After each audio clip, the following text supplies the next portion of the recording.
Encontré la carta en la mesa, pero la firma no era de mi esposa. Y eso no era lo peor.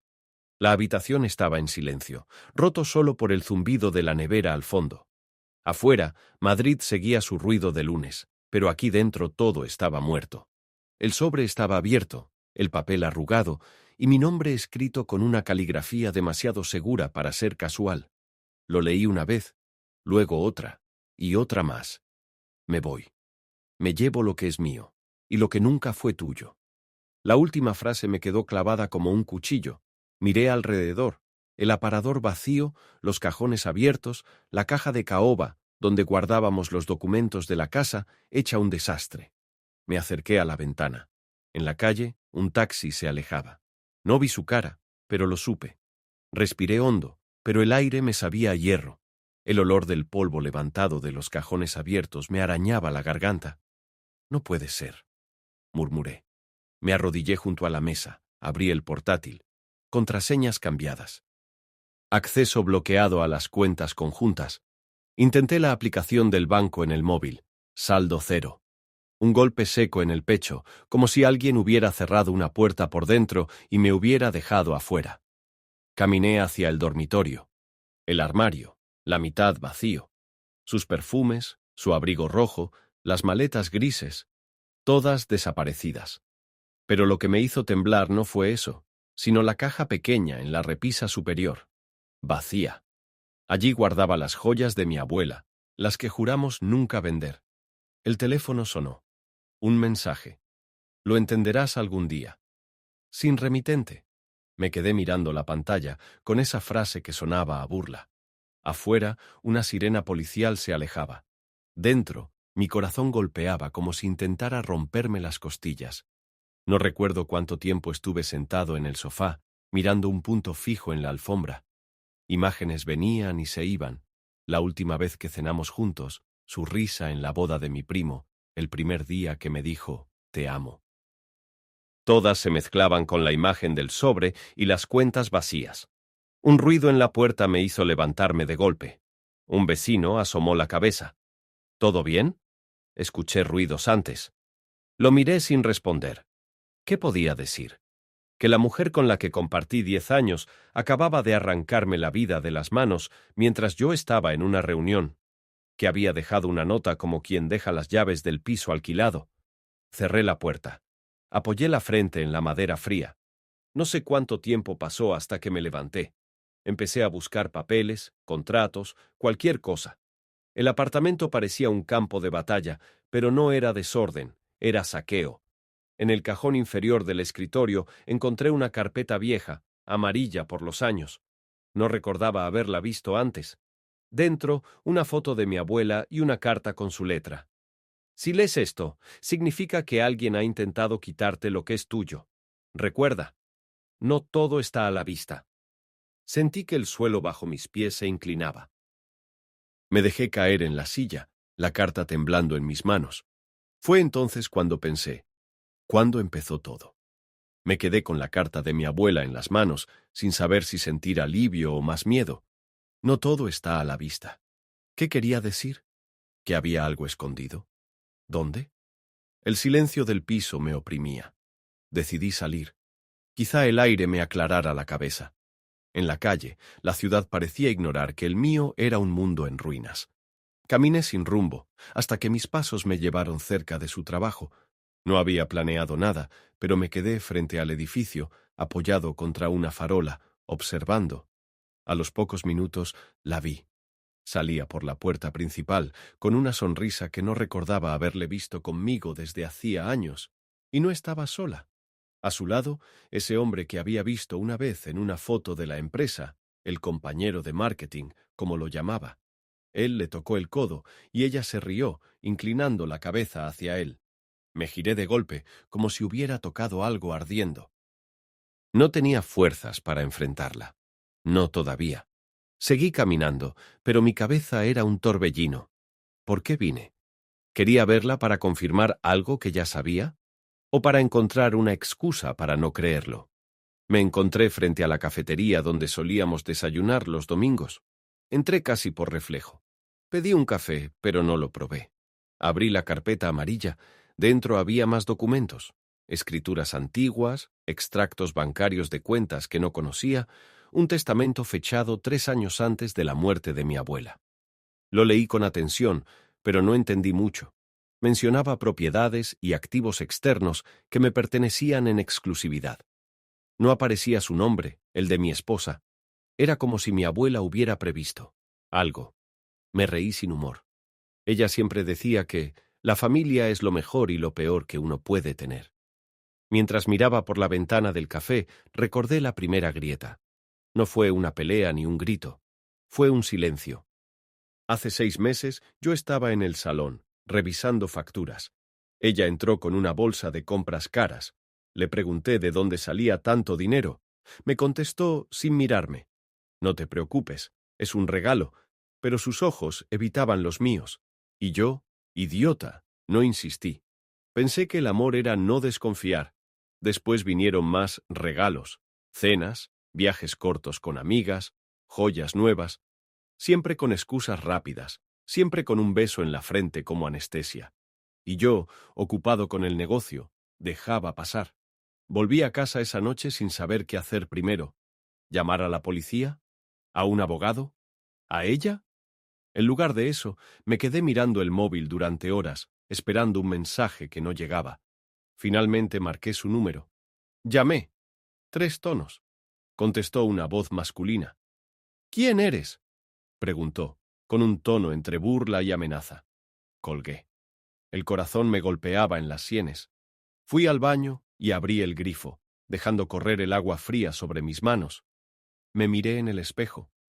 Ojeras, piel tensa, mirada perdida. No me reconocí.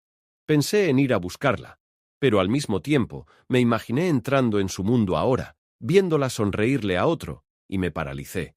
Me sentía atrapado entre el impulso de correr hacia ella y el de borrarla para siempre de mi vida. La carpeta amarilla seguía sobre la mesa. La abrí otra vez. En la esquina de uno de los documentos había un número de teléfono escrito a mano, con tinta azul desvaída. No era suyo, ni mío. Me quedé mirándolo, sabiendo que marcarlo podía cambiarlo todo. Pero todavía no estaba listo. No dormí esa noche. El número en la esquina del papel se convirtió en un faro que me llamaba y repelía a la vez. Al amanecer decidí que no podía seguir paralizado. Marqué. Bufete Salazar, buenos días, contestó una voz femenina, firme. Me presenté. Hubo un silencio breve y luego, un momento, por favor. A los pocos segundos, una voz grave al otro lado. Soy Ricardo Salazar. ¿En qué puedo ayudarte? Le expliqué, sin dar nombres, que alguien había vaciado mis cuentas y que tenía documentos antiguos que quizás tuvieran valor legal. Escuchó sin interrumpir, solo de vez en cuando soltando un «ya veo» o un «entiendo». Tráeme esa carpeta, hoy. Y no le digas a nadie que hablaste conmigo. El bufete estaba en un edificio señorial cerca del Retiro. Ricardo era un hombre de unos 50, traje impecable y mirada que no dejaba lugar a adornos. Extendí la carpeta sobre su mesa. La revisó con paciencia, pasando cada hoja con la yema de los dedos. Esto, dijo al fin, no forma parte de ningún bien ganancial. Es patrimonio privativo. Si lo gestionamos bien, lo que te han robado es una gota al lado de lo que tienes aquí. Me quedé en silencio. Una parte de mí sintió alivio, otra, rabia. ¿Qué me recomienda? Él sonrió de lado, como quien ve una oportunidad. Primero, dejar que ella crea que ha ganado. Mientras, movemos esto a un lugar seguro. Y después, contraataque. Salí del despacho con un plan a medio formar en la cabeza. La primera acción fue pequeña, casi infantil. Cambié las contraseñas de todos mis correos y bloqueé sus accesos a cualquier servicio compartido. Spotify, Netflix, hasta la cuenta de Amazon. Quería que sintiera, aunque fuera por un instante, la incomodidad de quedarse fuera. Una venganza mínima, pero mía. Esa noche, Ricardo me llamó. He revisado los antecedentes. Tu esposa tiene movimientos bancarios extraños, transferencias a una cuenta en nombre de un hombre, que trabaja en su misma empresa. Lo visualicé. Él, el del codo en la puerta. Podemos usarlo, añadió Ricardo. Pero antes, Necesito que confirmes algo. Síguela. ¿Yo? Sí. No envíes a nadie. Tienes que verlo con tus propios ojos. Cambia cómo se piensa. A la mañana siguiente me aposté cerca de su edificio. La vi salir con él, subir a un coche negro. Los seguí a distancia. Llegaron a un restaurante caro en la Castellana. Se sentaron en una mesa apartada, riendo como si estuvieran en una burbuja. No me acerqué. Solo hice unas fotos, manos juntas sobre la mesa, su cara iluminada por la risa. Mientras apretaba el botón de la cámara, algo dentro de mí cambió. Ya no me veía como el hombre traicionado esperando justicia. Me veía como alguien que prepara una cacería. Al volver a casa, miré las fotos en el móvil. No sentí la punzada en el pecho que esperaba. En cambio, había una calma extraña, una certeza. Le envié una de las fotos a Ricardo, sin mensaje. Él respondió con un simple, perfecto. Siguiente paso. Mañana a las 9. Guardé el teléfono. Me miré en el espejo del pasillo. La imagen que me devolvió no era la del hombre agotado de ayer. Había algo más en los ojos. No luz, no alegría, firmeza. La carpeta amarilla seguía sobre la mesa.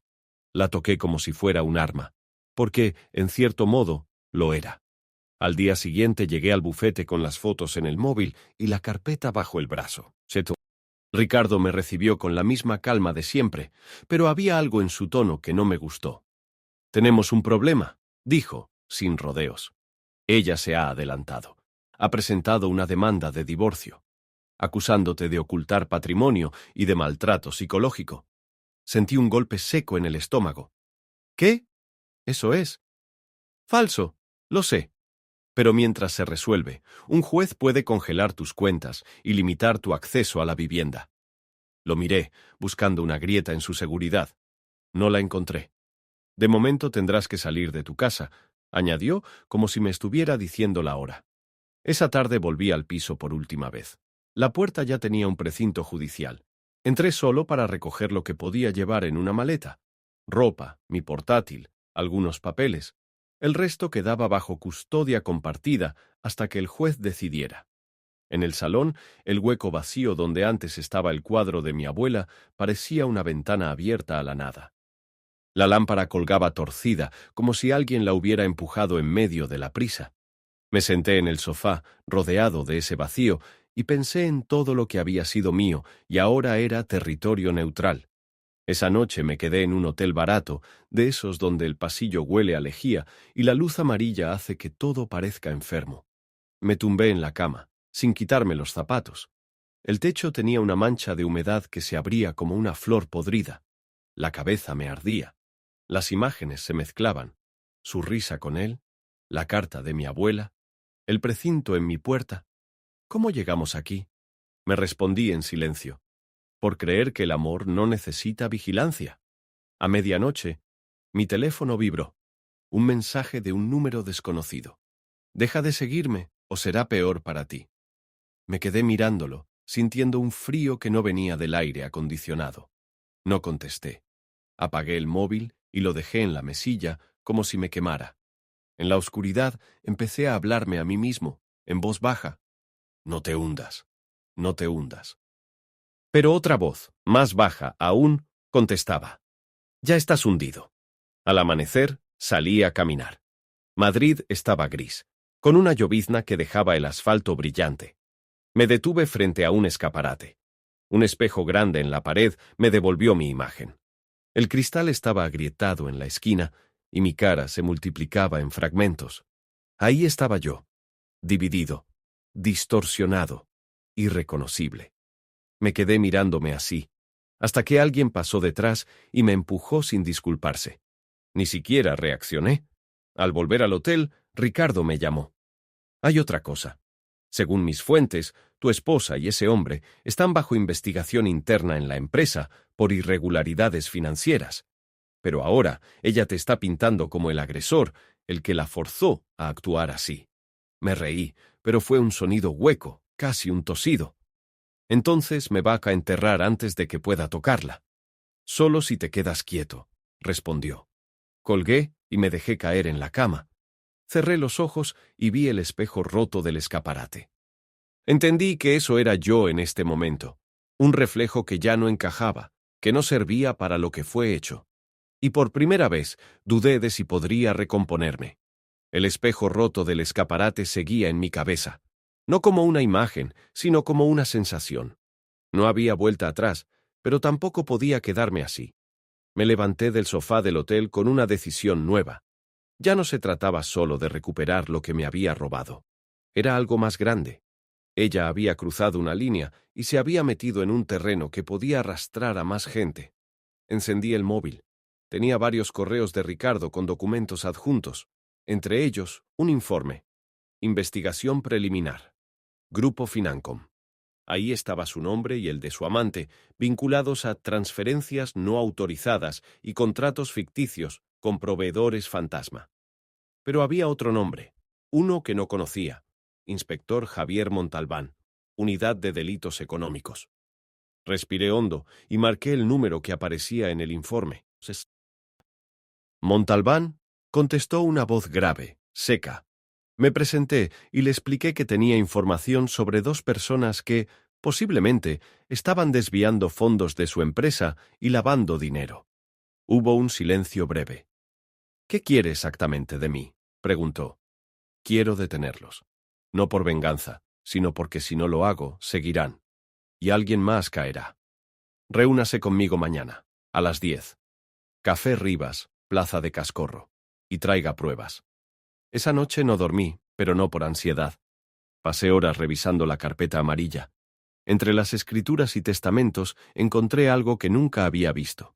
Un pequeño sobre sin remite, con el sello roto. Dentro había una memoria USB. La conecté al portátil. Carpeta tras carpeta de documentos, extractos bancarios, correos electrónicos, contratos. Todos fechados en los últimos 3 años. Y en cada uno, las mismas firmas. La de mi esposa y la de su amante. No entendía cómo habían llegado esos archivos ahí. ¿Mi abuela los había conseguido antes de morir? ¿O alguien más me los había dejado para este momento? Fuera cual fuera la respuesta, lo que tenía en las manos era dinamita. Por la mañana, llegué al Café Rivas con la USB en el bolsillo. El lugar olía a madera vieja y café recién molido. En una mesa del fondo estaba Montalbán, alto, pelo canoso, chaqueta de cuero. Me saludó con un gesto seco y me indicó que me sentara. «Enséñeme lo que tiene». Saqué el portátil y le mostré los documentos. Su expresión no cambió, pero sus ojos se agudizaron. «Esto». Cerró la tapa del ordenador. Podría significar varios años de prisión para ambos, y no solo eso. Si lo que veo aquí es real, hay una red entera detrás. ¿Red? Sí. Empresas pantalla, facturas falsas, transferencias a paraísos fiscales. No es solo tu esposa y su amiguito. Esto va más arriba. Ahí lo entendí. No estaba luchando solo contra ella. Era contra un sistema que la había acogido y protegido. Salimos del café con un plan inicial. Él se encargaría de validar las pruebas. Yo debía mantener a mi esposa tranquila, sin sospechar que había un movimiento en su contra. Antes de irme, Montalbán me miró fijo. «Si seguimos adelante, no habrá marcha atrás. Esto no es un divorcio complicado. Esto es una investigación criminal, y tú estarás en medio». «Ya estoy en medio», respondí. De vuelta al hotel, abrí la carpeta amarilla por enésima vez. Ahora la veía de otra forma. Ya no era solo el regalo precavido de una abuela sabia. Era un mapa. Y yo, por fin, sabía dónde llevaba. Las siguientes semanas fueron una coreografía silenciosa. Montalbán me enseñó a moverme como si nada pasara, a no mostrar en público la más mínima señal de que algo se estaba gestando. «Si sospechan, destruirán pruebas», me repetía cada vez que hablábamos. Mi papel era simple: seguir cerca, observar, tomar nota, pero no como el marido dolido, sino como un espía dentro de su vida. La primera vez que volví a verla fue en un evento benéfico de la empresa donde trabajaba. Entré acompañado de un cliente ficticio que Montalbán me había asignado para justificar mi presencia. El salón del hotel estaba lleno de gente vestida de gala, luces cálidas, copas tintineando. La vi a lo lejos, con un vestido negro que conocía demasiado bien. Su amante estaba a su lado, como una sombra con sonrisa. Me acerqué lo suficiente para escuchar fragmentos de su conversación con un grupo de ejecutivos. Reían, hablaban de proyectos conjuntos y expansión internacional. Tomé nota mental de los nombres y empresas mencionadas. Ella me vio. Por un segundo, la máscara se le movió. Un destello de sorpresa, quizá de nervios. Pero enseguida sonrió como si me hubiera encontrado por casualidad. Vaya, dijo, inclinando la cabeza. No esperaba verte aquí. El mundo es pequeño, respondí, con una calma que no sentía. Y más aún, Madrid. Sus ojos buscaron algún rastro de reproche en los míos. No lo encontró. En un rincón del salón, Montalbán observaba todo. No se acercó, pero cuando me moví hacia la barra para pedir un vino, apareció a mi lado. Bien, murmuró. No la dejes ver que la controlas. Hoy solo necesitamos un par de nombres y un apretón de manos con la persona correcta. Ese correcta resultó ser un directivo intermedio que, según Montalbán, era el eslabón más débil. Me acerqué, me presenté y fingí interés por una supuesta oportunidad de inversión. Quizá podamos hablar más a fondo, dijo, entregándome su tarjeta. No todos aquí son tan transparentes como parecen. Su tono tenía una doble intención, y yo la capté. Al día siguiente me reuní con Montalbán en una oficina discreta que él usaba fuera de la comisaría. Extendimos sobre la mesa un esquema con nombres, empresas y fechas. Este tipo, dijo señalando el nombre del directivo. Si lo presionamos, canta, y lo que diga puede tumbar a media red. ¿Presionarlo cómo? Tú ya empezaste. Seguiremos por ahí. Pero necesito que esta semana te metas más. ¿Entendido? Respondí sin vacilar. Me sorprendí de mi propio tono. Antes habría dudado, habría preguntado por riesgos, por posibles consecuencias. Ahora solo quería el siguiente paso.